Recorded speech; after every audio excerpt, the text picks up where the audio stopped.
In Filipino, we refer to this as sirang plaka. Paulit-ulit, wala namang naniniwala sa kanila. The Chinese Coast Guard referred to its actions at sea as, and I quote, reasonable, legal, and professional. They also claimed that a Philippine Coast Guard vessel, and I quote, deliberately crashed into the normal law enforcement of the Chinese Coast Guard boat 21555 in an unprofessional and dangerous way, resulting in a slight scratch, and the responsibility was completely on the Philippines. End of quote. This is standard Chinese disinformation and fake news.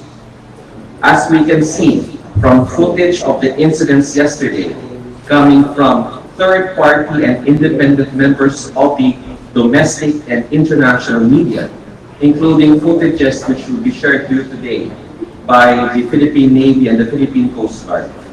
The Chinese Coast Guard conducted provocative, unilateral, illegal, and unprofessional acts.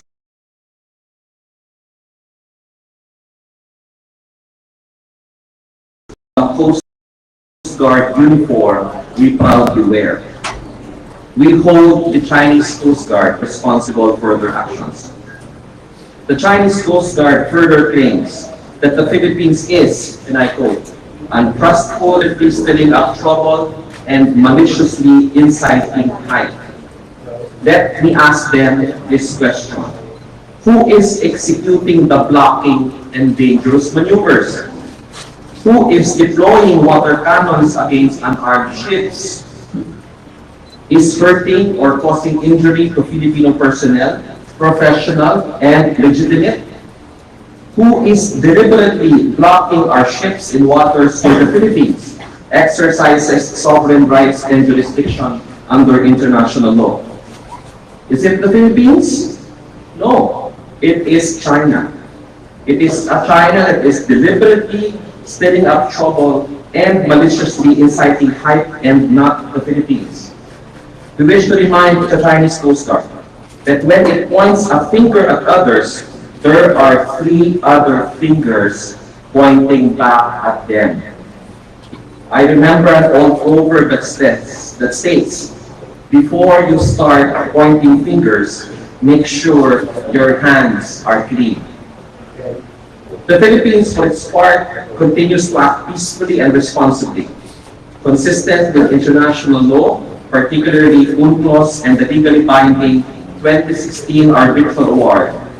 Peace and stability cannot be achieved without due regard for the legitimate, well-established, and legally settled rights of others. If the hope of China is to weaken the Philippine resolve, they will be sorely disappointed, because we will never be deterred from exercising our legal rights over our maritime zones, including Ayungin Shoal, which forms part of our EEZ and continental shelf. During the Chinese New Year last month, China said that the Philippines should work with China to steer the right course and bring back bilateral relations on the right track as soon as possible. It also called on the Philippines to meet China halfway and manage maritime disputes properly through dialogue and consultation. In response, we also share China's aspirations, but we demand that they match their words with actions. In order to manage the maritime disputes properly, they must first stop their harassment and bullying of legitimate Philippine operations. That is the primary reason for the increase of tensions in the West Philippine Sea. They must stop hurting our Filipino personnel who are just doing their jobs in accordance with international law, without which their call for resolving the maritime differences properly will amount to nothing but empty words and unfulfilled promises. The South China Sea is wide enough for both our nations to coexist as we have done for centuries. As President Ferdinand Marcos has said, and I quote, relations with China is mutual respect, cooperation, and unity. Maraming salamat.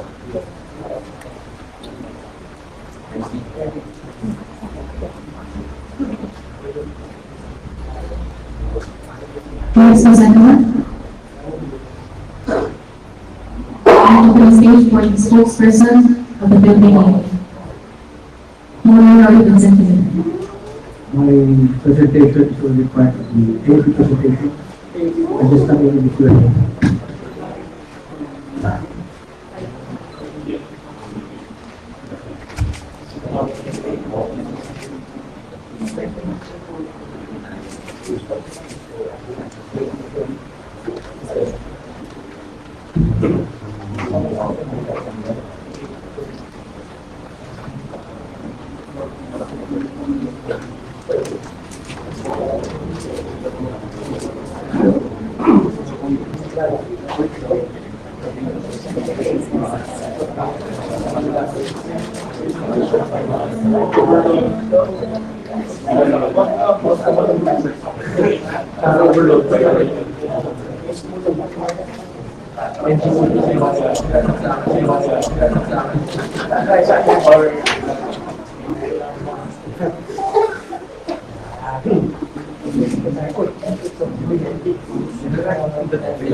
Magandang hapon po sa ating lahat. For the Armed Forces of the Philippines, for our Chief of Staff. Today I will be presenting the situation update on the rotational resolution mission at the Union Shoal from 04 to 06 March of 2020. So this is the statement of the AFP.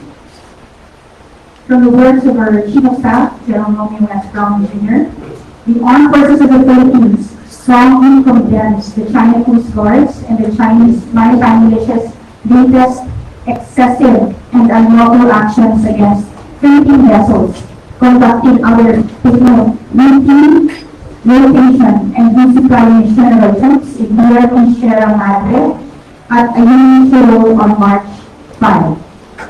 We call on the China Coast Guard to act with prudence and be responsible in their actions to prevent miscalculations and accidents that will endanger our people's lives.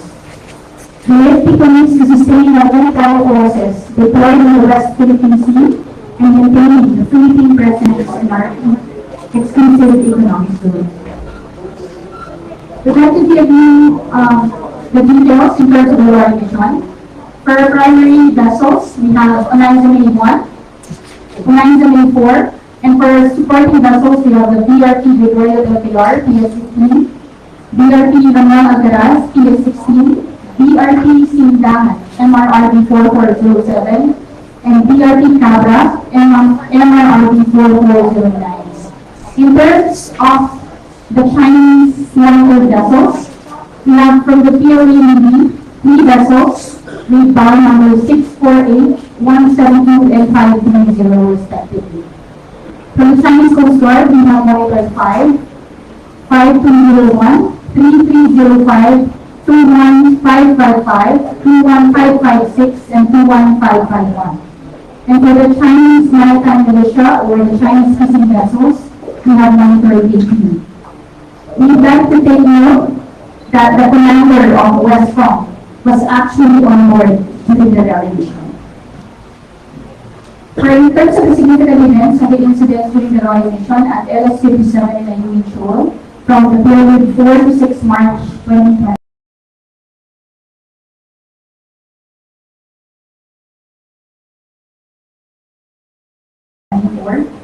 From on 04 March 2024 on Monday, at 04:10, the US-1 and UN-4 departed from the station.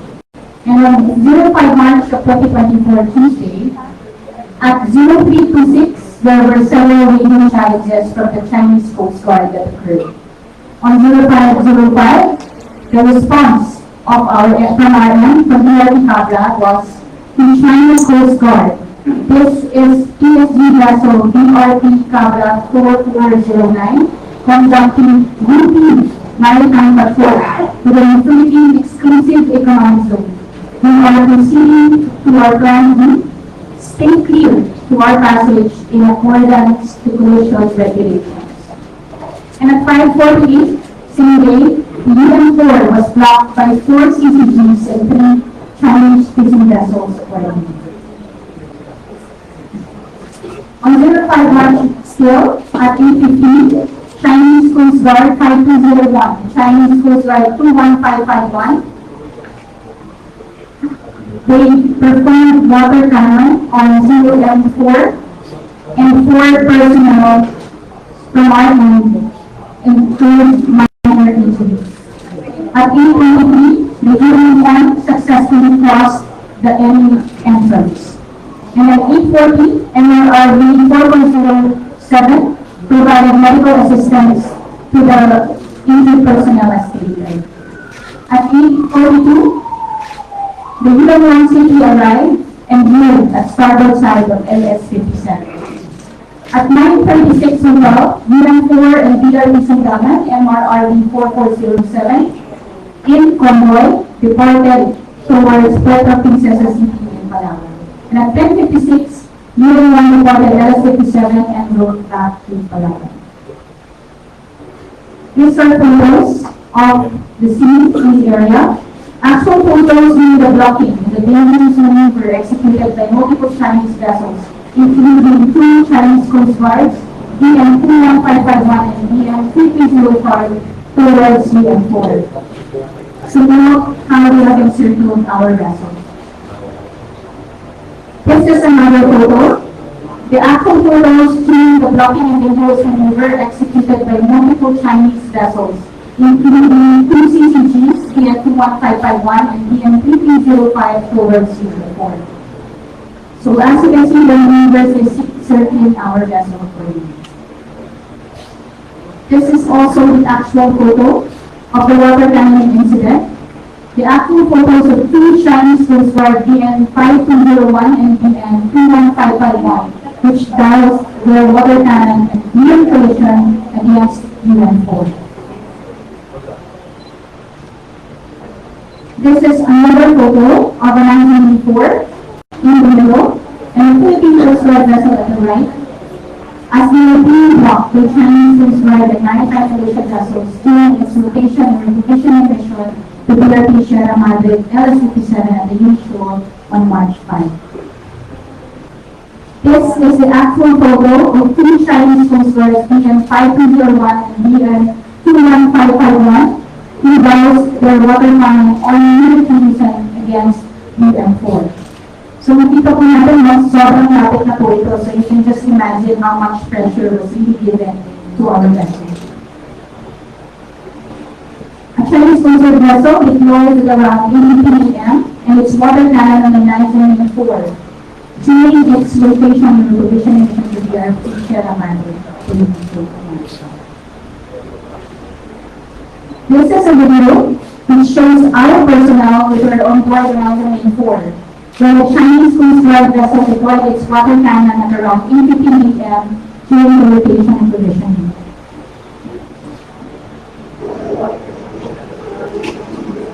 So dito po natin makikita how our windshield goes to the pressure of the water cannon.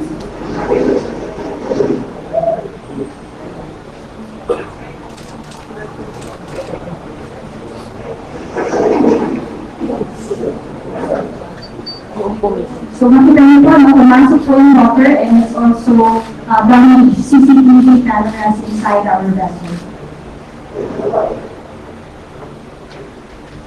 This is the photo that shows the extent of the damage. So this is the broken glass is shown across the Chinese coastal vessels water cannon towards 1984 during the said mission. Again, the photos show that it's not just our windshield that is damaged, there are also certain damages that will be caused by the vessel. The sustained damage of the airport due to the water pressure exerted by the water tank of CCG 21551 and CCG 5201. So dalawa po yun na sabay po yung water cannon sa ating vessel.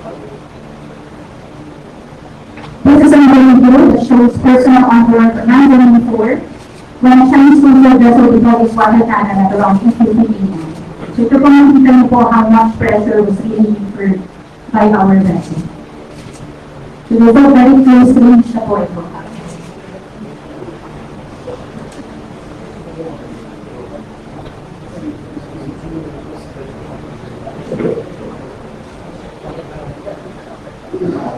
And this is another video that shows how two Chinese coastal vessels simultaneously sprayed water cannon to the 914 at around 8:15 a.m. So ito po, dalawa na po ito mga ongoing ends. So kita niyo po, 914 in the middle, almost being blocked by the water from both ends.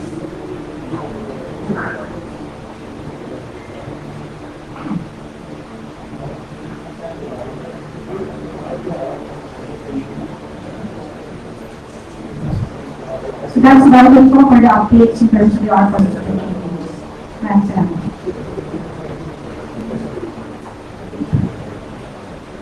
Next will be the presentation of the spokesperson of the Philippine Coast Guard, Mr. Honorable J.P. Santayan.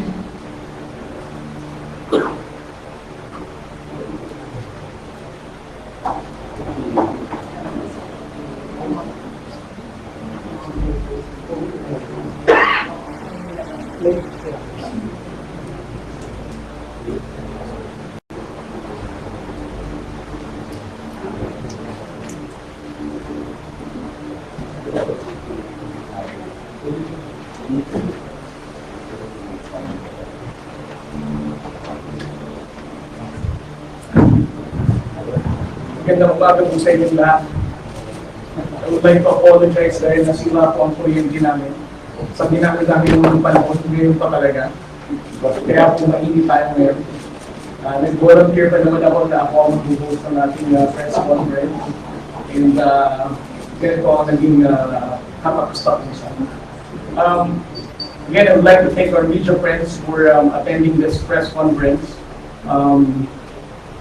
To proceed with my presentation, I would like to highlight the fact that the role of the Philippine Coast Guard in this supply mission is only to support the operation of the armed forces of the Philippines.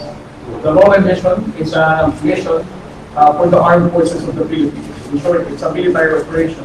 Our role is only to support those supply boats that they're using to conduct the supply operation. On the part of the Philippine Coast Guard, we deployed two Coast Guard vessels, 44-meter, BRP Simbangan, MRB 4407, BRP Cabra, MRB 4409, and then there's supply boats that they are tasked to escort, Eliza Main 1 and Eliza Main 4. Just at least to give you an idea of the operational area of this supply operation. The Philippine Coast Guard vessels came from Bulilian Port. That's Point C. That's the southernmost part of Palau. And then the supply boats, it came from Ulugan Bay. So the concept of operation is that the Philippine Coast Guard vessel and Eliza Main will rendezvous at Point B, which is Sabina Shoal. From Sabina Shoal, with a total distance of around 40 nautical miles, we're going to sail, going west to Ayungin Shore.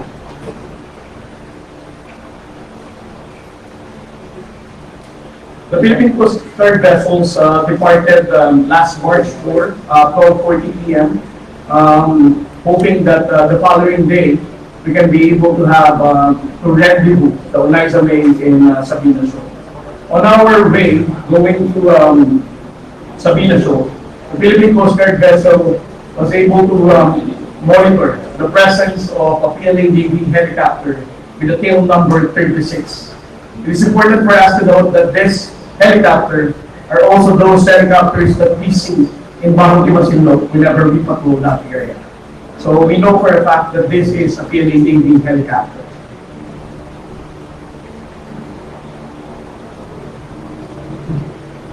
The Philippine Coast Guard vessels and resupply boats arrived at Union Shoal around 2 a.m. And then slowly we went to sail moving towards Union Shoal. As early as 3 a.m., unfortunately we don't have photos and images to show you, but as early as 3 a.m., the Chinese Coast Guard vessels started shadowing the entire supply contingent. And by 5:55 is the only photo that we have during that time, wherein the Chinese Coast Guard vessel 21551 and the Chinese Maritime Militia supported each other to prevent Eliza May 4 from advancing, moving towards Union Shoal. At 5:40 in the morning, we also monitored another Chinese Coast Guard vessels, Chinese Coast Guard vessel 3305 and 2155. They are shadowing MRV 4409 from a certain distance.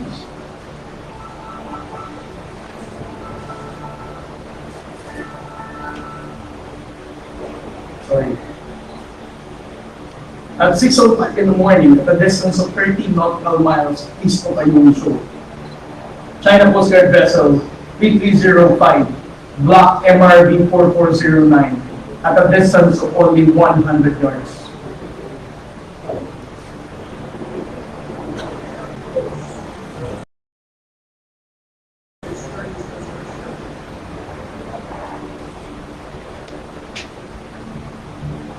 So basically, just like the way that how they have been doing in the past, they're going to block our pathway. They're going to stop all their engines and appear that they're just staying there so that there's a possibility that for the Philippine Coast Guard to collide towards their vessel. And right after this, a few hours after this, we'll be having a collision with another Chinese Coast Guard vessel.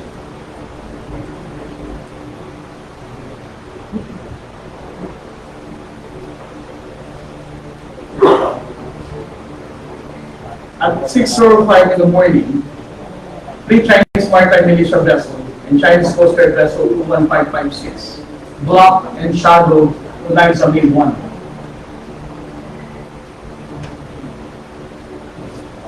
You can see how many Chinese Maritime Militias are being deployed for them to prevent the Philippine government in advancing, moving towards Union Shoal.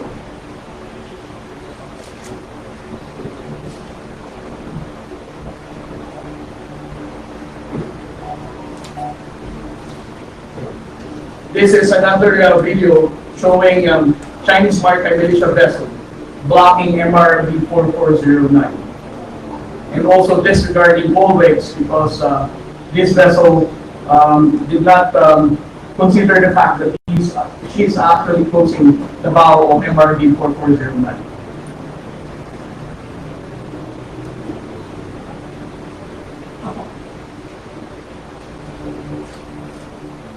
At 6:19 in the morning, Chinese Coast Guard vessel conducted close maneuver towards MRV 4409 at a distance of only less than 50 yards.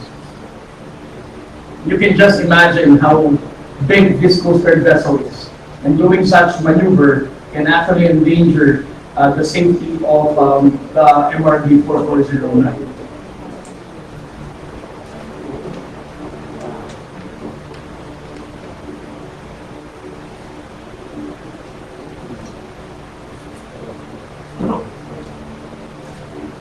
just to support the images that were shown a while ago by Ma'am Padilla, that the Onaisa May were also shadowed by Chinese maritime militia and the Chinese Coast Guard vessel.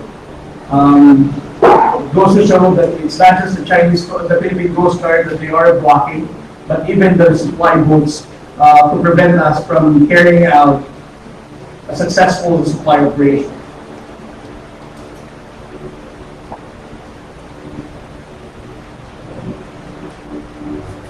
At 6:32 in the morning, that's what we have been warning the Chinese Coast Guard for so many months already, that they need to abide the provisions of the collision regulation. If not, there is a high possibility that collision incident might happen. And in this particular incident, because we have always ensured the seamanship skills of our commanding officer in deploying our vessels in Palawan, particularly in carrying out the supply operations, that he has prevented the impact of collision towards the Chinese Coast Guard 21555.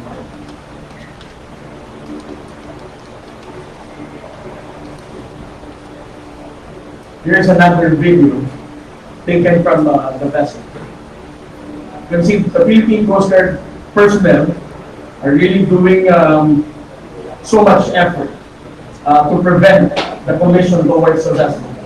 And the Chinese Coast Guard personnel are just standing there and taking video. So it means perhaps that it was deliberate on their part. They don't really care whether there would be a collision. But for the Philippine government, they are preventing such collision from happening.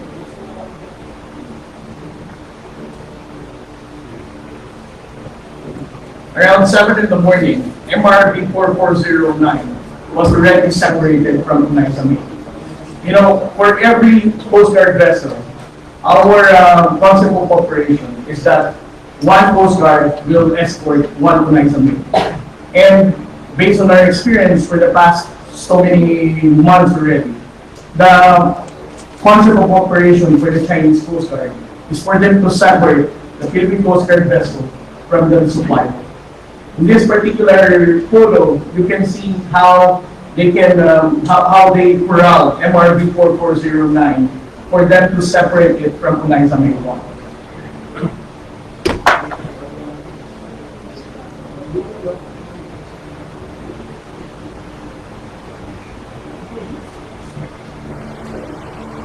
It is worth mentioning that in this time, 750, the Chinese Coast Guard vessel was also successful in separating Onaisa May 4 from the escort vessel of Onaisa May. The escort vessel of Onaisa May is MRV 4407. You can see from this photo that the Chinese maritime forces have become successful in separating it, deploying as many as 2 Chinese Coast Guard vessels and 4 Chinese maritime militia for them to separate these 2 boats. As a result of that, Onaisa May, when due to her seamanship skills as well, she was able to get out of the situation of being trapped by these Chinese Coast Guard vessels. So from there, she managed to get out of being trapped and decided to sail on her way proceeding to Ayungin shore.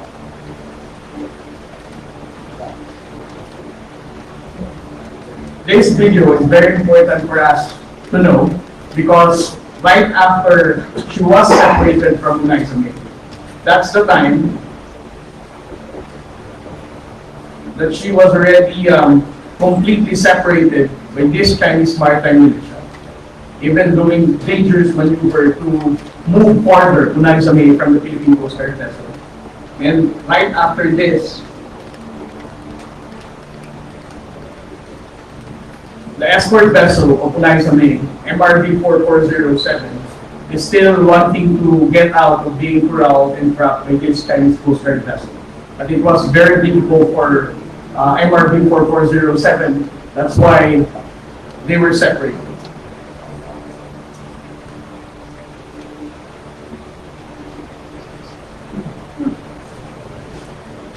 Since they were separated, the Philippine Coast Guard is no longer there to ensure the security and safety of Unaiza May Port. That's why she has to be subject to water cannoning of these two Chinese Coast Guard vessels. Because most of the time, our media friends would always ask, if the Philippine Coast Guard vessel has the duty to escort the Unaiza May, where is the Philippine Coast Guard vessel during this time? That's why I showed the 3 previous slides to show that the MRV 4407 was completely corralled and she's no longer have the ability to maneuver to support Unaiza May.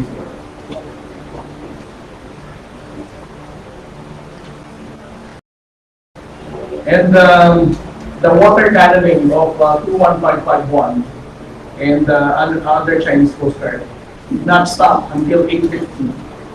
And besides from the water cannoning, Chinese Coast Guard also did dangerous maneuver that almost had a collision with this Unaiza May.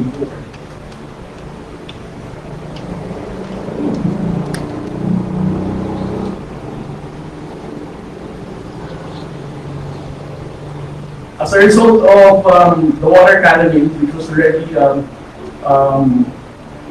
narrated by the AFP spokesperson, the Philippine Coast Guard vessels MRV 4407 received a radio call from Unaiza May Port that 4 of the crew have been injured.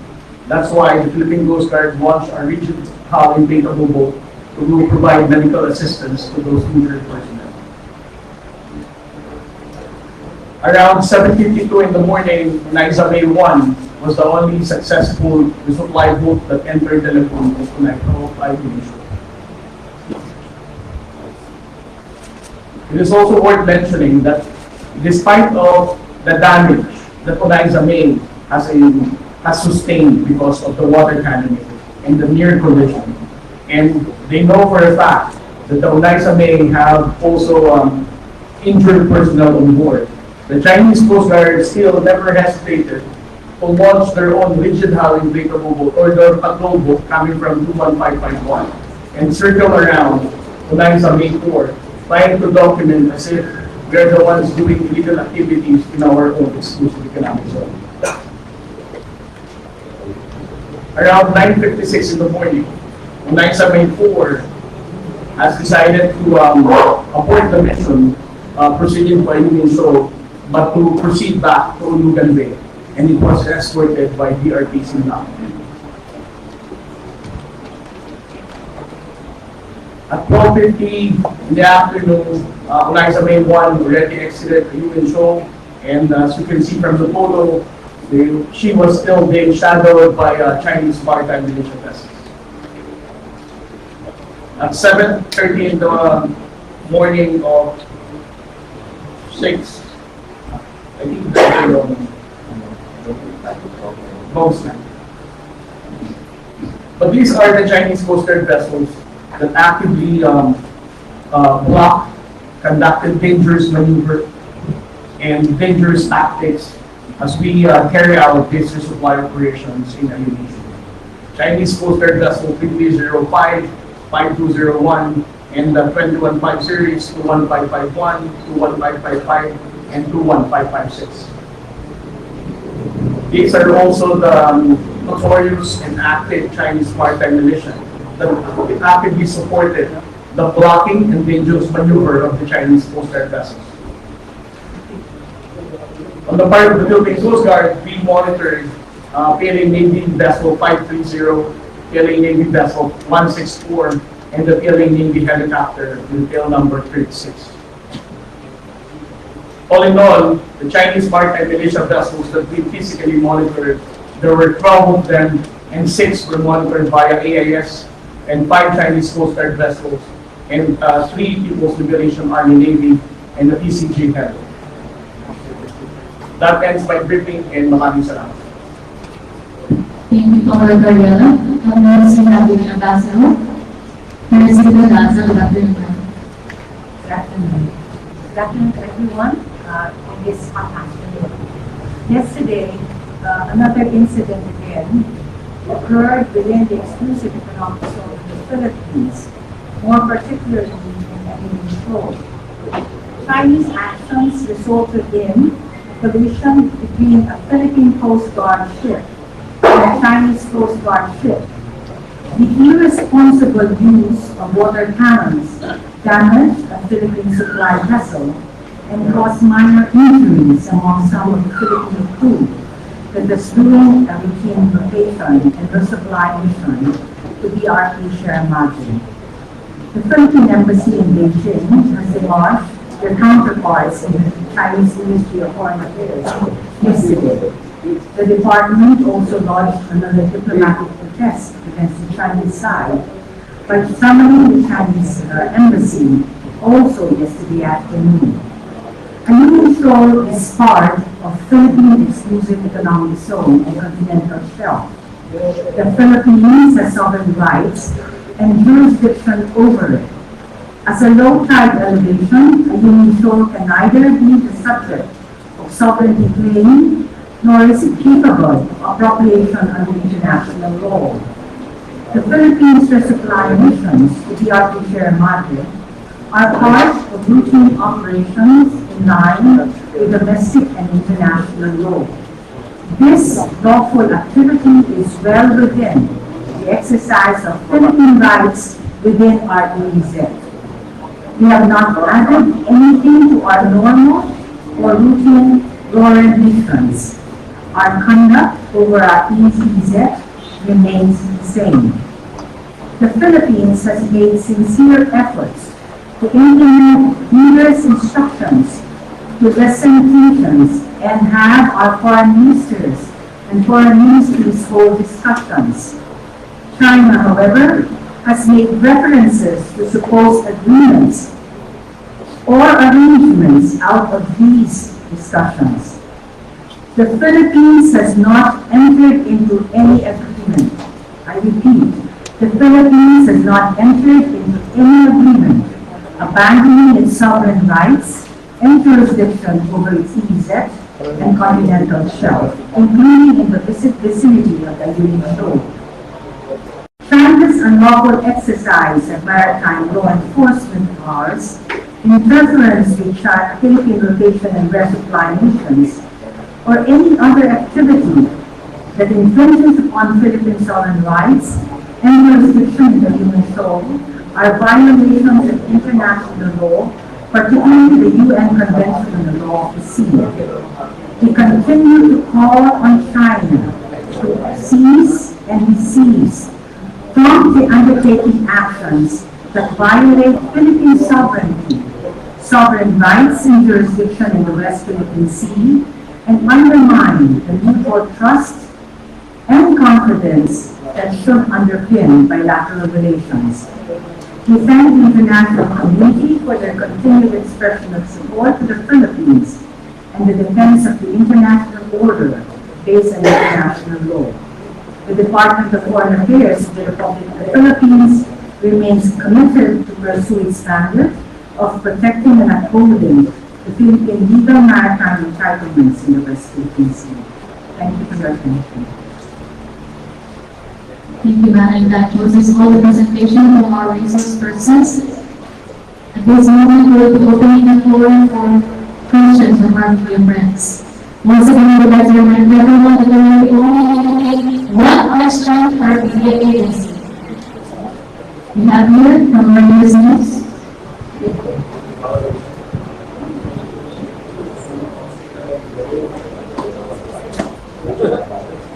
Good afternoon, Ambassador. The State Department spokesperson made a statement overnight that the Philippines and the US are talking and discussing what he described as provocative actions outside the what were discussed, and did the discussions include invoking the Legal Defense Treaty, because the statement of the past statements of the State Department has been quite clear that Article 4 of the FDP includes an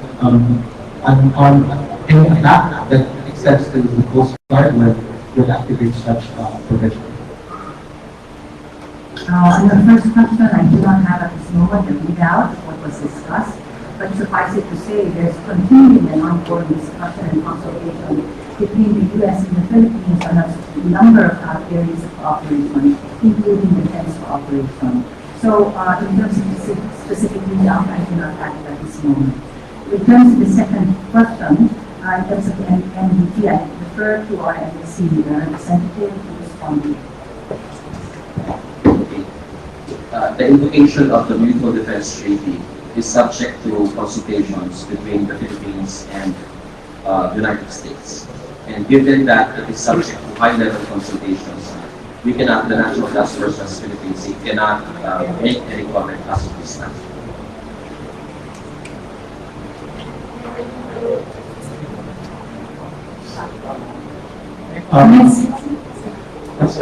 What's the scope of the consultations, and is there, or what are the ways forward that you are looking at in terms of more concrete support perhaps on the part of the U.S. based on the incident that happened in the U.S. Philippines? I'll get back to you on your question as soon as I get more information. Up next, we have from EFU. In reference to the statement by the State Department mentioned by my colleague, it refers to 4 injured service personnel. I wanted to know, and the military spokeswoman referred to these 4 injured people as personnel from our side. I wanted to know from which service are they aiming at? Yes, our operations there under Lord, the rotational resupply is a military operations, our Coast Guard said. We are conducting routine morale and welfare activities. So our troops are stationed in unusual, so we have to give them permissions. And thus, our personnel will be part of the crew of the vessels that were involved. Meaning our military, Philippine military. Yes, Philippine. As to the composition of the cruiser, we cannot divulge the for operational.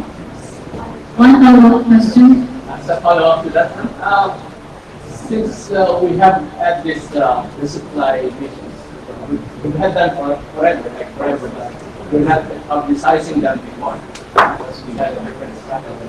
Could you tell us how many service personnel have become casualties of this Chinese? Some of them it's the first time that we have minor injuries that were reported during these missions. But as I said, we cannot divulge how many are in composition of everyone. There was a laser attack last week. Yes, but there was no intending, like, these ones are minor injuries, the ones were temporary blindness. So when we say 6 injured since then? It depends on the answer. It wasn't too clear as this is a lasting impact on this. I think the same here from Florida.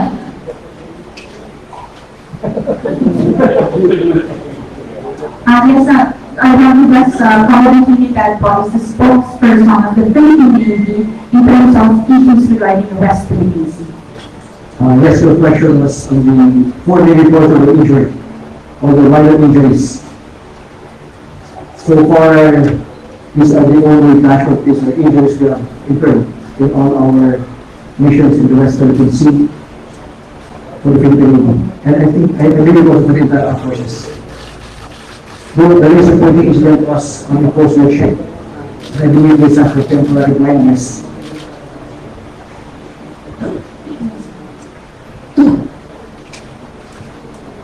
Next, we have NGA News. Again, sir, 1 question and 1 follow-up question. Good afternoon, gentlemen and Ambassador. Certainly, based in the discussions, we know that while all of these very aggressive maneuvers by the Chinese were ongoing, sir, ginawa tayong Navy ship na naka-standby sa tabi. Anong threshold? Kailan sila makikialam? Kailan sila sasabihin nila ang mga kapwa Pilipino na ginigit in the future? So, is there a protocol in place? Because people might be asking, andun yung kapwa particular, but they don't want to do it, sir. Yes, there are protocols in place. We follow the rules of engagement. This governs the actions of the Navy and the armed forces, depending on the situation as they escalate. The Commander of Western Command was employed in 1984. He was there to supervise all of this tactical action. It could have strategic implications. So when the stakes are high, our senior commanders have a hands-on approach to naval and military operations. We had the call when to bring in the gray ship and the navy ships. At that point, we might answer. Yes, because he will come in. So I surmise that it was his call as being the commander on the ground.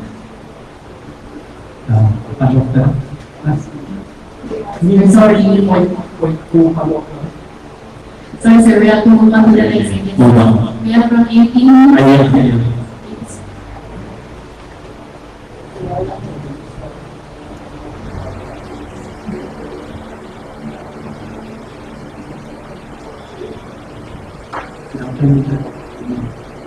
For Ambassador Dasa, on last February 17, representatives of China and the Philippines met in Shanghai and forged an understanding or an agreement to lower tensions and some called it to de-escalate. In light of what happened yesterday, is this understanding or agreement still on the table? And if it's still on the table, what's the rationale for holding on to a policy or agreement that continues to result in, damages to Philippine ships and injuries to Filipino crew members? I would like to repeat, relative to both the Shanghai and others, and as it was mentioned that there are agreements. The Philippines is not entered into any agreement that will relinquish or abandon our sovereign rights and jurisdiction over EEZ and continental shelf, including control. There's also no temporary special arrangement existing between the Philippines and China with regard to control. So this narrative keeps on repeated that we made promises and we broken promises. We entered arrangements and that we actually are not following the agreements. So we're saying clearly that we have not entered into any agreement that will abandon our sovereign rights and jurisdiction of ICC. But what they need to know is after the Shanghai, during the Shanghai meeting of January 17, clearly the two parties agreed that we have to only deal with incidents in the South China Sea and that we have to go through this with diplomacy. Second, that also that there should be efforts on both parts, from both sides, to reduce tensions in the area. And that we agreed that continuous dialogue is important to keep peace and stability at the sea. And if you note in a press statement that was released after, we made mention that we were looking into upgrading the communication mechanism between the two sides. So if on the just 3 scores alone, I don't think the Philippines has actually been in this. They continue to pursue diplomacy and dialogue, and in terms of taking all efforts necessary to reduce tension in the South China Sea. So in terms of your latter question, I think it becomes more important, at least from our perspective, to continue to talk and dialogue with them, and to see where we can meet and actually have common grounds. But the President has always been very clear. Relative to our territory, we will not actually relinquish or abandon our territory. Not one inch is actually related to quoted. So this is something that we are pursuing. But at the same time, we will not also stop in terms of continuous dialogue, because what other options would be available from the department's perspective?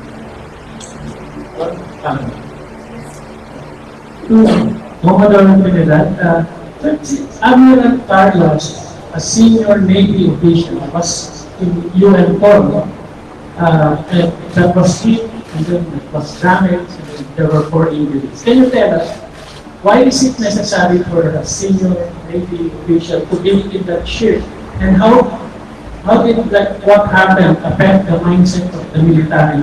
And additionally, for the first time, we're hearing that Philippine Navy ships were in the area, and PLA Navy ships were also there. What's the implication at least to possible, miscalculations when great ships are present in one area of adversarial situation? Allow me first to state that May 1, 2, 3, and 4 are Navy contracted ships. In running the operation, the supply, we have a command and control team on the bridge of May. The bridge is the center of one activity when the ship is underway. The commander of Western Command was on the bridge of May port. He was there when the windshield was shattered. He did not incur any injury. He was there to ensure that this tactical action will not spiral out of control, and it may have strategic implications. I mentioned earlier that when the stakes are high, it is a naval and a military practice for our commanders to lead from the front. Not only are you increasing the morale of the men, but you would like to be assured that in case of any untoward incident, it will not spiral out of control.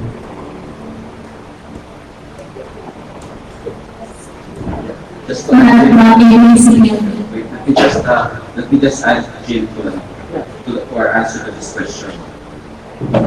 Both sides have mentioned that they want to de-escalate tensions.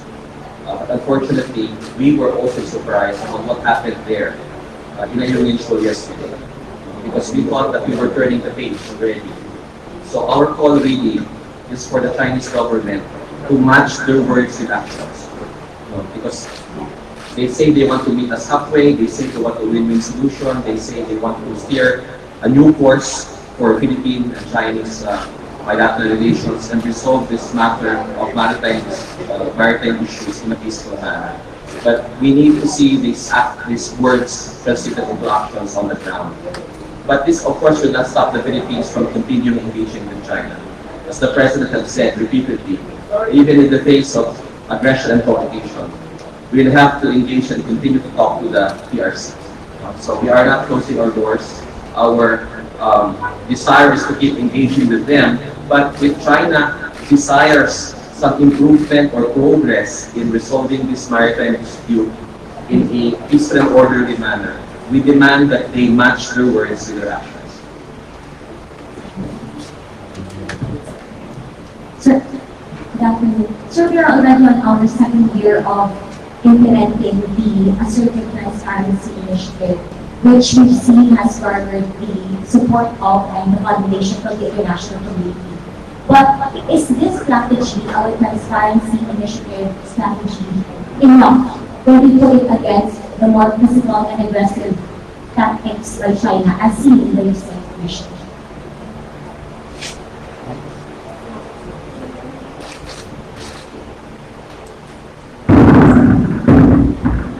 Well, Bianca, first of all, we don't call it assertive transparency.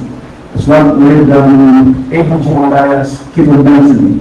We don't have to be very assertive for us to be transparent. What we're doing is that we just have a measured transparency.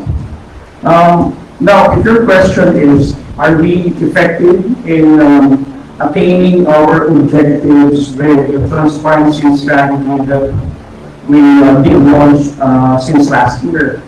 I think for us to respond to that question, we have to look at what are the objectives of the transparency strategy. I've been mentioning this a lot of times. The first one is for us to create awareness in the Philippines. Right now, with the current survey result, they were saying that more than 70% now supports the approach of the Philippine government in KSTBC. Second objective of the transparency strategy is to rally support from the international community. We can know for a fact that more countries now are engaging more countries, criticizing and condemning provocative actions of China, and also expressing their commitment to support the modernization of the armed forces of the Philippines, to deepening the defense cooperation that we have. So, if we're going to measure it, how effective we are now, I think we have already gained the objective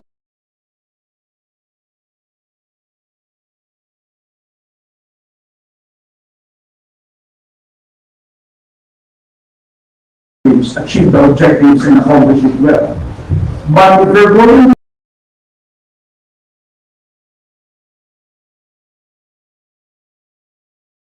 to ask how the transparency strategy affect the behavior of China, I think that is not for us to answer.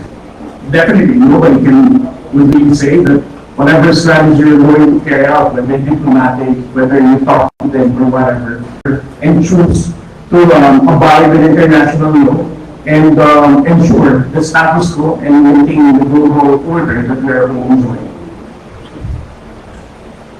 Yes, also, sometimes the issue is a complex and challenging issue, and there's no one fix. You have a strategy that understand it has to be a collection of efforts to address it across different fronts, whether it be in terms of diplomacy, public diplomacy, law enforcement, regulation. There has to be a collective effort on the part of the country. One point. The second point that I'd like to stress is sometimes it's not just an issue that concerns the Philippines. It is also an issue that concerns our neighbors and the entire world. When countries undermine the rules-based international believe in the rules-based international order to act, the expose and the host is used. And to call back all countries to the UN Convention of the Law of the Sea, as well as the 2016 Arbitral Tribunal Award, that actually is a legal and binding award that actually also, I've already said, that China's mine line has no legal basis. China claims the entire South China Sea, including parts of the high seas as Chinese waters. This actually overturns centuries of development of international law culminating in 1982 UNCLOS, the universal and unified character to which countries are actually accepted by the international community. So we, on our part, should actually seek the support of like-minded countries that believe that the rules-based international law is something that we all should apply, and that not one country should actually determine what law would apply in a particular region, and not one country's interpretation of that law should apply to all, and to those countries in the region. So I think we should also widen our perspective. Yes, it concerns us, but we should also say that it does not just concern the Philippines. It concerns other countries because it's already a question of whether we're observing the rules-based international law. Next, we have PPP4.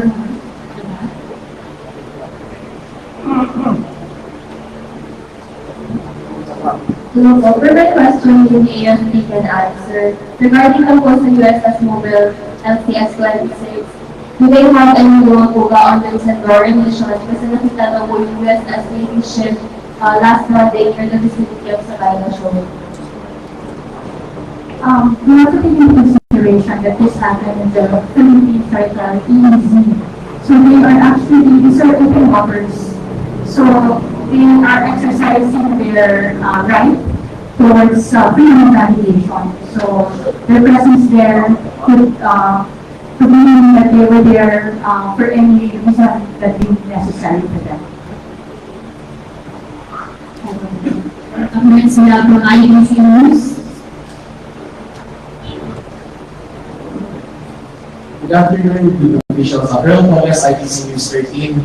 Yung sa akin lang po, kailan I covered former Justice of Supreme Court Antonio Carter, nasabi niya na ang China nga daw ay nagkakaroon ng AR war or they trying to win the West Philippine Sea without firing a single bullet by misinformation and disinformation.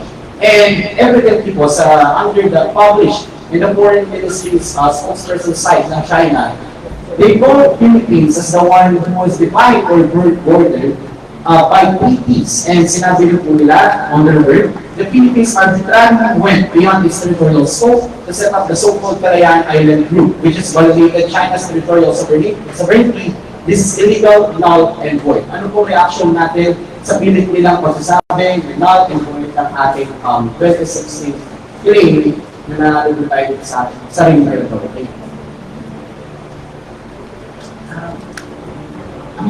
China has a lot of narratives, and we really have to be very careful. Because if we mount it and we give them the platform to actually present their narratives, more people will believe in it. And that's the reason why the government is earnestly trying to present its position. And that's the reason why the National Task Force has actually come and trying to present the perspective relative to what happens in the South China Sea. I'll give you one narrative. They keep on debunking the award, the arbitral award. And they say that the arbitral award is supposed to, because their claim is based on historic rights. They keep on saying that they own the waters because of historic rights. But the award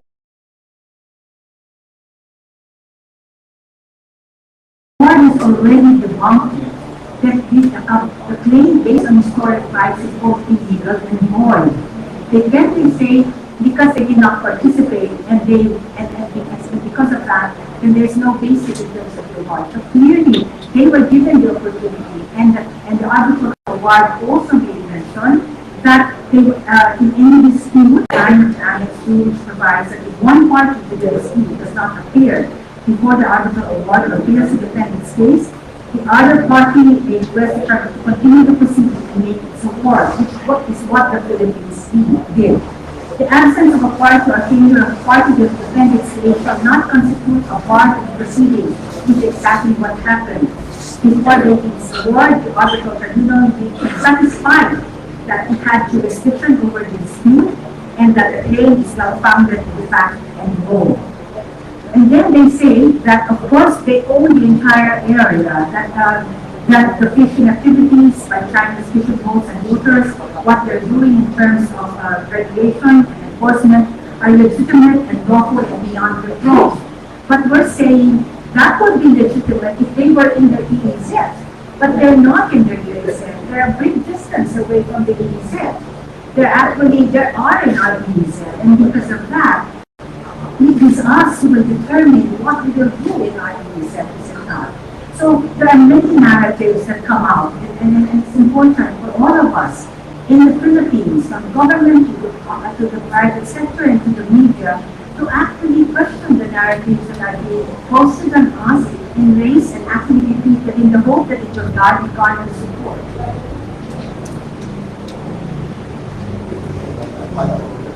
One follow-up question, sir. Following that up po, in the words of former Justice Cartier, irrelevance na ako sa disinformation na ginagamit ng China against us. Sinabi nila, the only choice we have the support of the world because we have the arbitral award. If we can convince our allies to lobby for us, specifically in UN, China should be condemned from statement lang po natin.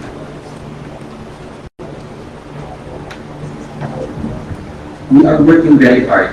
We are working very hard to seek the support of the international community. Kanina it was asked, is the transparency policy just our single strategy in resolving this problem? No, it's not. Because the transparency policy is just one aspect of what we do. And we thank the international community, particularly the countries that have spoken in favor of the Philippines. But there are other countries that we also need to talk to and seek their support. And that is precisely what government is doing right now. Through the transparency policy, we are showing to the world what's happening in the West Philippine Sea, and we are showing to the entire world that China does not respect international law, and its non-respect to international law poses a problem for all nations in the world. because international law is the great equalizer. So yes, in answer to your question, as mentioned by Justice Scarpio, it's important for the Philippines to keep on engaging other nations so we can get more nations to support us in our fight for the West Philippines.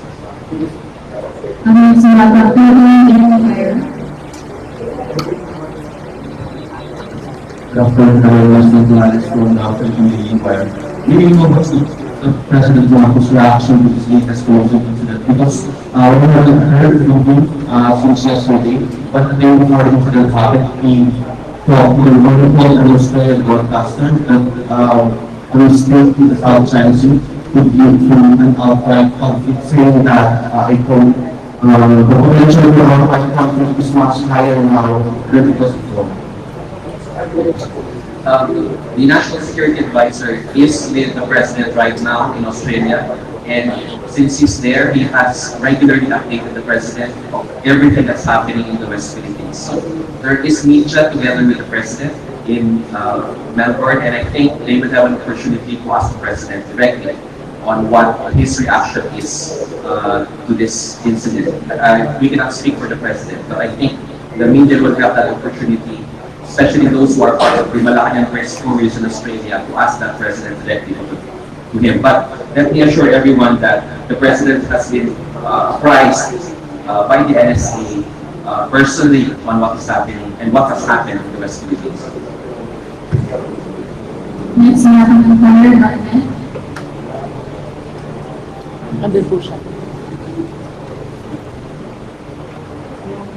Dr. Luis, Philippines na press mo basa ng data yung Malaya. We understand that the NPT is still struggling with consultation, but maybe after the possible invitation of the NPT is not being discussed between Manila and Washington after this incident. I may just refer to my previous statement on the matter. The invocation of the Mutual Defense Treaty is a serious matter that requires consultations between both parties. And given that this is something that is discussed on higher levels, we cannot comment at this time. Sorry, sir. Sorry to correct, but can you say that it is not yet clear because of previous incidents? You said that the NPT could not do OPM, but what's different this time?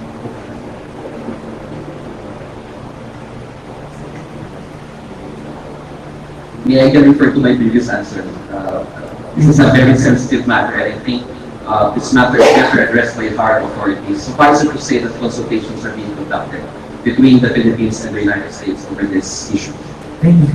Thank you, sir. Please, we have from TVBS.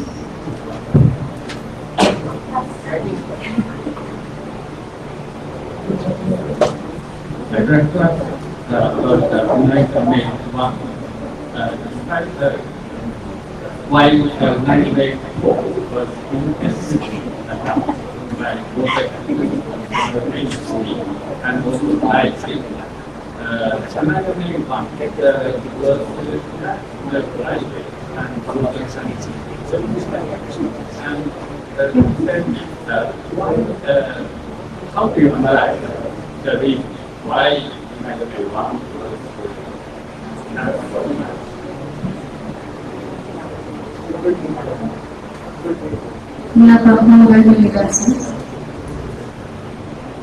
The Philippine Navy, Naval Forces West and Western Command, and for that matter, the entire armed forces, the military operations, they always have alternate plans. The Reserve 1 and the Reserve 4 were both there to repetition of the naval troops. Either one of them that could have accomplished the mission would already be a mission accomplishment for us. In this case, it was the Reserve 1 that was able to reach LT 57. So we will say that the revolutionary implementation troops was a successful mission. As to any analysis, we best to this with mind why they were not yet the water cannon.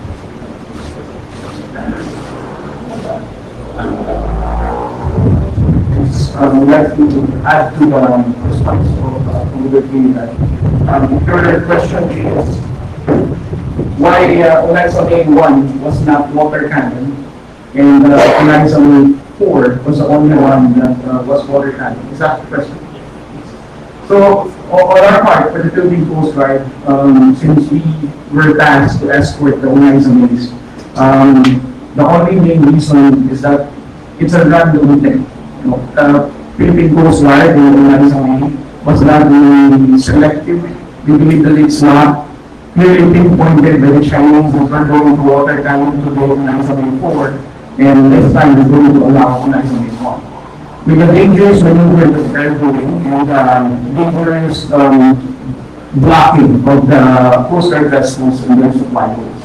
It just so happened that for this particular operation, it was only 971 that were able to outmaneuver the Chinese Coast Guard and the Chinese Maritime Militia. And it is unfortunate that 974 became a target for the Chinese Coast Guard for a water cannon attack. Do you think Sorry, that? sir. We have to limit to one follow-up question only, sir. Okay, sir. Do you think that Chinese side knew that the Western commander was involved in 994? I could not speculate on whether they knew he was on board, hence the water cannon attack on the 974. I could not speculate on that. Again, I would like to amplify my response to your second question, that it is not clearly pinpointed which vessel that they're going to water cannon. It is just a result of the dangerous maneuver and outmaneuvering of the Mexicanos. Thank you, sir. Next, we have from TVBS. At the back. Thank you. Hi, good afternoon. I'm Joanna Bayan from TVBS. My first question po addressed to Commander Carriera. Sir, the collisions are getting more and more frequent. Do you think these collisions are deliberate? And do you think it's now the new strategy of China to, destroy the ships of the Philippines so that there will be downtime and there's nothing to, or at least very limit the use of these boats in patrolling the West Philippine Sea? Well, I don't want to speculate about the strategy of China in countering our supply operation. But here's one thing is certain. For the past so many months, we have been already warning the Chinese Coast Guard that they need to abide with condition regulations and also to adhere to all of these provisions to prevent such accident from happening. And unfortunately, they have been still doing this, doing dangerous maneuver, blocking operation, which resulted to this kind of accident. So I don't want to speculate that this is their strategy now to destroy our supply boats, as what they're probably mentioning. So again, we still don't know their specific strategy, whether it is really their plan, or they are just completely doing whatever they're doing since we started the supply operation. My second question po is addressed to ADG Malaga. Sir, you mentioned po kanina that the Philippines is going to talk to other countries to seek support from other countries that haven't, expressed outright support to the Philippines on the West Philippine Sea issue. What are these countries po, and how would you assess the support of the international community to the Philippines on this issue? I was just reacting to the comment on Justice Garfield that it's important for the Philippines to secure international support. And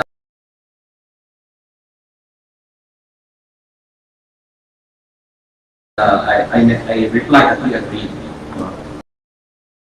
And it has been the position of the Department of Foreign Affairs and the Philippine government that we should continually work with the international community because we're fighting for essential values, basic values that every country must adhere to. In particular, the primacy of the rules-based international order and the primacy of international law in multilateral relations. So the question about how we gauge the success of the Philippines in securing support, we were so happy to immediately receive yesterday statements of support from so many countries, from Japan, from the United States, from Australia, from Germany, from the United Kingdom. So many countries expressed their support. So I think if we ask where is the Philippines now in securing the support of countries. Yes, we have strong international support, and that is shown by the increasing partnerships we're having with many countries in the world. Japan, Australia, for example, has increased their partnerships with us to the level of strategic partnership, and we are getting more and more statements coming from other countries that they would like this matter resolved in a peaceful manner and that they support the Philippine position. Thank you. Next we have from NHK Japan.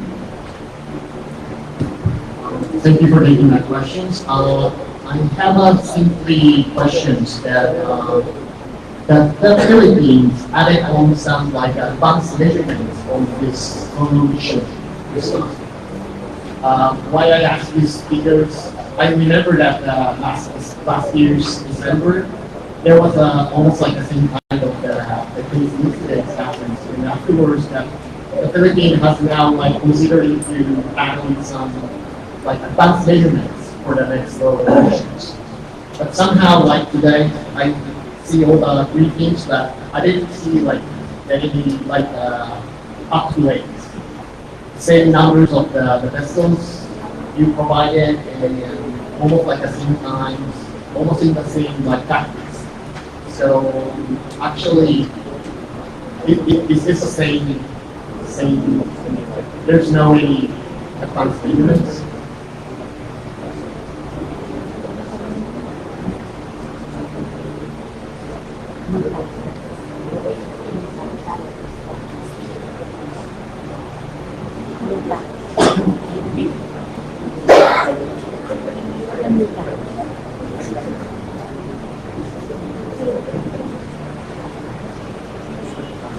You're asking about any changes or advanced measures applied to this particular mission.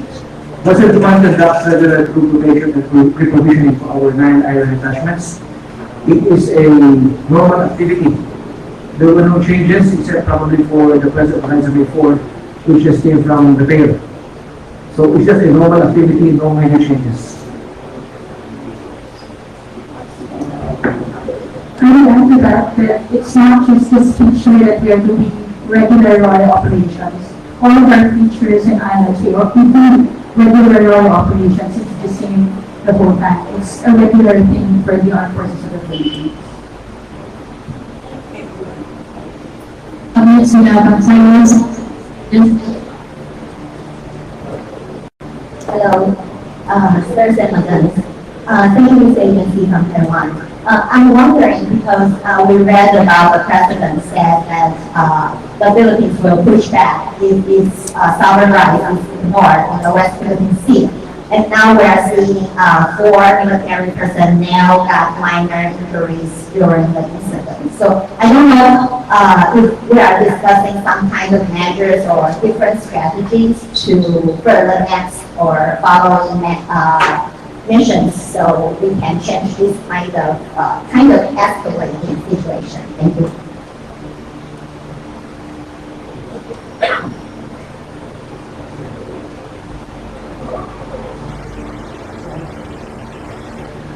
According to the perspective that the mission that was conducted was a regular rotation and resupply mission. So it's happening all over all of the features and the islands that within our territorial waters. So we are there, the Army of the Philippines will continue to resupply and conduct morale and welfare activities to all of our troops in the different features. But I'm wondering because this time we got 4 personnel injured and there's a possibility that there might be more personnel got injured in the future. So I don't know if we have some prevent measures or some kind of strategy to prevent this kind of situation happening again. Those are operational matters. Of course, everything will be taken into consideration. And we will tweak our operations accordingly. These are items that we cannot be able to discuss. Thank you. Next we have from NHK Philippines. Good afternoon, Selena Monet from NHK. Just want to emphasize regarding your earlier statement with that. About this four personnel who were injured, would you say that this was so far the most severe incident that, or the worst things that happened during those missions that have taken place? Well, if you remember, there was this incident last year involving the Philippine Coast Guard, where there were a military grade laser was pointed at the Philippine Coast Guard vessel, which led to the temporary blindness of 2 of our personnel. And now it's this incident that happened yesterday, where there's 4 minor injuries as a result of the glass windshield shattering. That's why there were minor injuries. So if the question is this the most serious? Yes, because now we have minor injuries that has happened to our troops. That is why at the beginning of this press conference, we prefaced our statement by saying that we would like peaceful relations with China. We are prepared to do what is necessary to resolve this territorial dispute. To resolve whatever maritime differences we have in the West Philippine Sea. But China must go beyond words alone.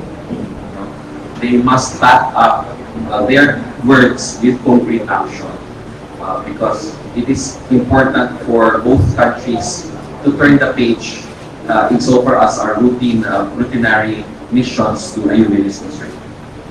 So do you expect the future missions to be like worse than, would continue to worsen, would further escalate? And if ever, what preparations would the government?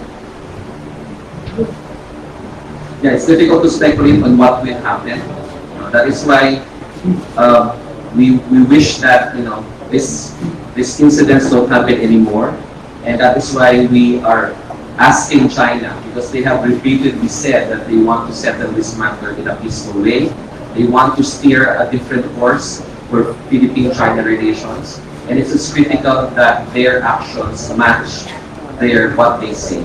So we are hopeful that we will be able to resolve these differences in a peaceful manner.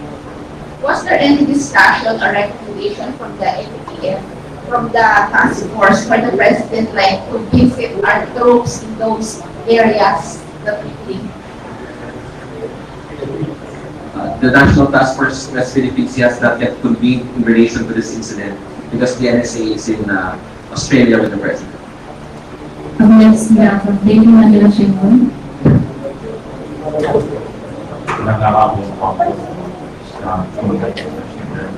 So now China's aggressive actions are worsening, and so do you want any physical support, not verbal, not only verbal support, from your allies such as US, Australia, and Japan regarding story?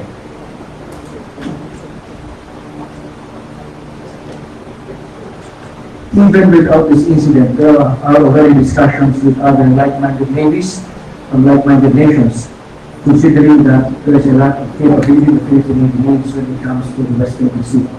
So we will have to elaborate on what just recently transpired for the support from other countries to come in.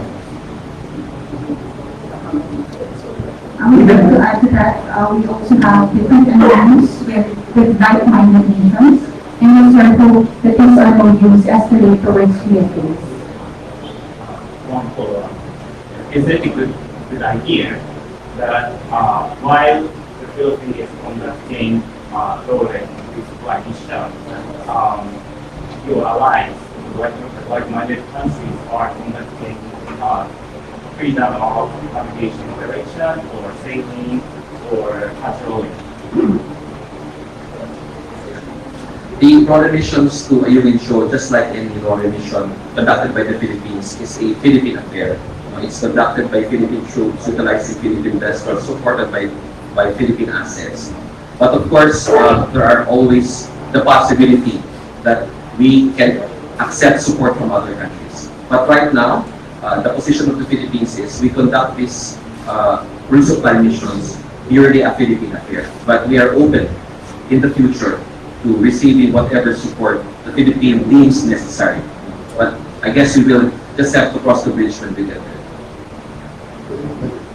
At this point, we will be getting from two plastic agencies, including Environment Agency and Bomborado Philippines.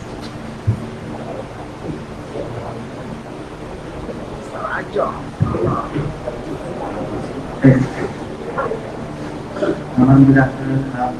Question is intended for Ambassador Lazar. Ambassador, nag-check na po ng Thailand yung diplomatic process na inihahid ng Pilipinas in connection doon sa water cannon incident kahapon. We would like to know your take on that kasi ang sabi nila tuloy pa rin nila yung pag-water cannon sa mga tropa ng Pilipinas doon sa yung so that na tuloy yung information. What you're saying is that they're going to continue water cannon incidents that will be serious. But I don't know, I have not read what you said. I think importantly, we launched a protest and it's expected that they will also come up with their decision. But the important thing is for us to explain exactly what happened in RTZ and why we think it's significant for us, it's serious enough for us to tell China to release cease and desist in actions that are violative of international law. That could release not only property, not only vessels, but also the possible injury in terms of personnel. Follow-up question. Ano po ba yung diplomatic process na inahin ng Pilipinas sa Thailand? And is there any other alternative legal remedies na liban po nun sa article na muli na ako ng Pilipinas para mapapalitan yung Pilipinas sa water cannon? Okay, in terms of figures, as of end of February, there were about 9 for the year 2024 protests that have actually been issued. So if you count the protests also in terms of the summary, that makes it 10. So in terms of under the president, it's 142 in total since he assumed. Now, yes, protest comes in different forms. Maraming klaseng protesta. Protesta in terms of one, pwede mong tawagan at sabihin na hindi tama yung nagawa mo. Pangalawa, pwede mong sabihin na magsulat ka based on the session not verbal. You can also actually someone who is public undertaking. So maraming possibility in terms of protest. That's one kind of diplomatic action. A protest is one kind of diplomatic action. But it's not the only diplomatic action that's undertaken by the Philippines. And if you notice, we're actually trying to deepen our relations with like-minded countries. We're also trying to broaden, not only expand in terms of like-minded countries, but deepen with those who are already our friends. That's second. The third is in terms of the regional order. We've actually continued to work with ASEAN so that there will be an negotiation with the other countries. So maraming diplomatic action na nangyari. And for example, what happened in terms of the visit in Australia, the president had witnessed the signing of 3 very important agreements. That's another diplomatic action where we are actually trying to go beyond protest. We're trying to see how we can actually deepen partnership with other countries. And here, in response to your question, many times when we actually engage with other countries, it's not because we're pointing a finger at another country. It's because there are certain needs that the country needs, and that we're trying to see how other countries can actually support us in the process.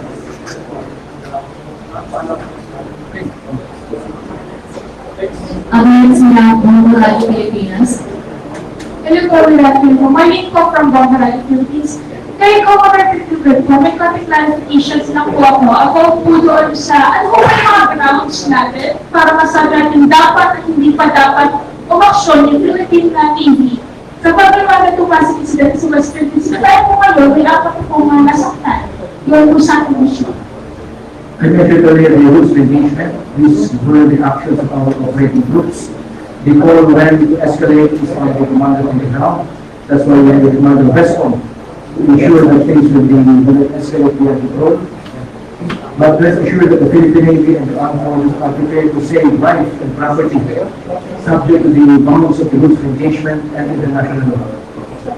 Sir, to be specific po, ano po ba talaga yung ating parang pamantayan para malaman po kailan talaga dapat tayo papasok doon? Kasi iba na nasasaktan na po sa ginagawa ko na siya. Yes, yun naman ay napapaloob sa rules of engagement. And when to escalate or de-escalate. And the call is left to the ground commander. Last question na po on my part. Only one question. Thank you, ma'am. And at this moment, sir, we are going to close our party.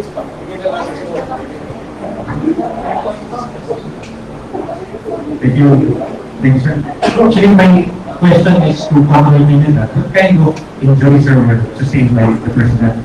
Because they were described as minor. What exactly are they? And to ADG Malay, you mentioned that consultations are ongoing on the MDB. Are these consultations triggered by what happened yesterday? Or are these part of ongoing consultations between the two? Please suffer minor cuts. Minor cuts. Minor cuts.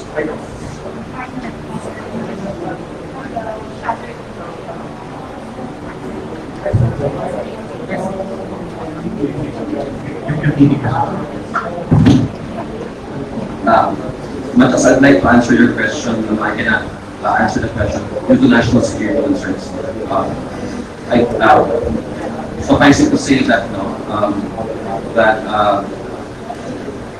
these matters are very sensitive, therefore we would rather not make a comment at this time.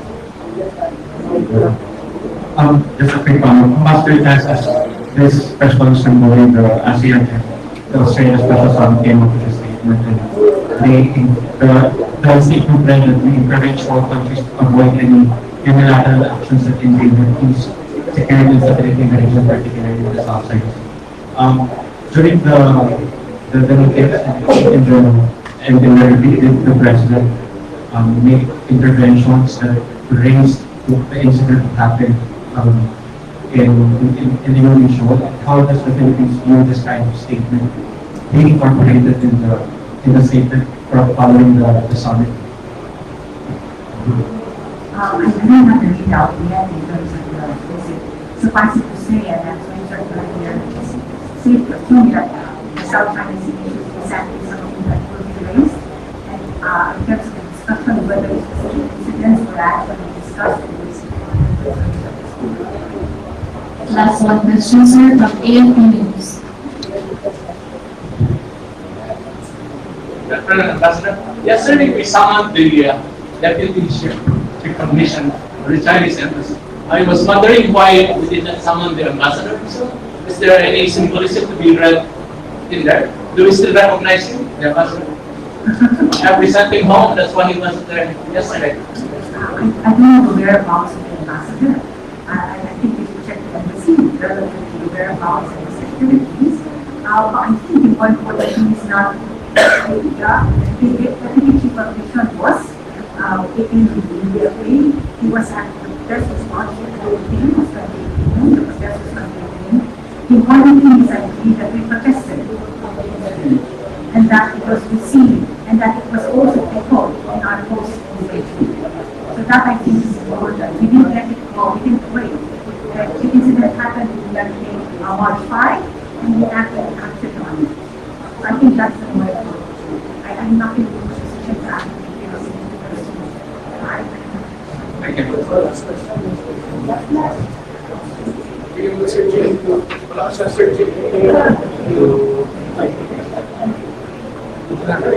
I think this is a question that is in everybody's mind.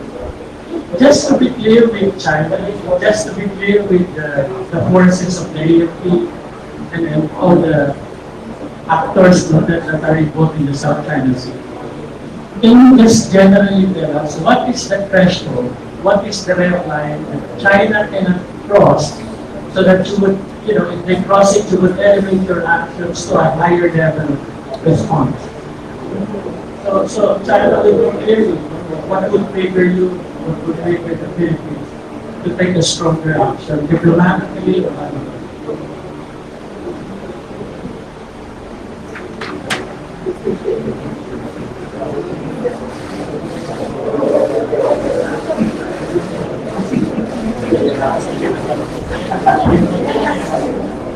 I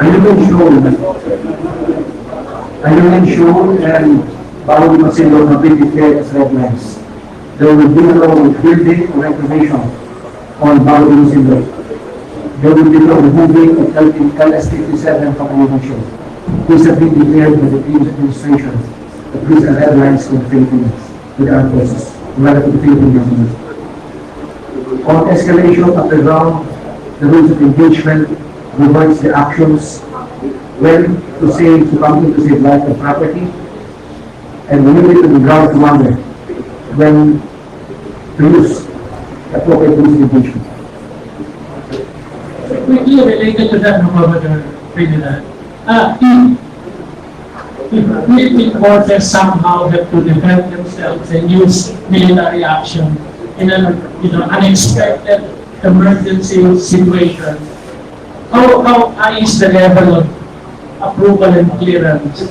That will it go up to the President, to the Western Commander, or to General Bronner? In the framing of the rules of engagement, we have consulted guidance of the President and the government authorities. The ROE does not infringe upon the right to self-defense or the right to protect life and property.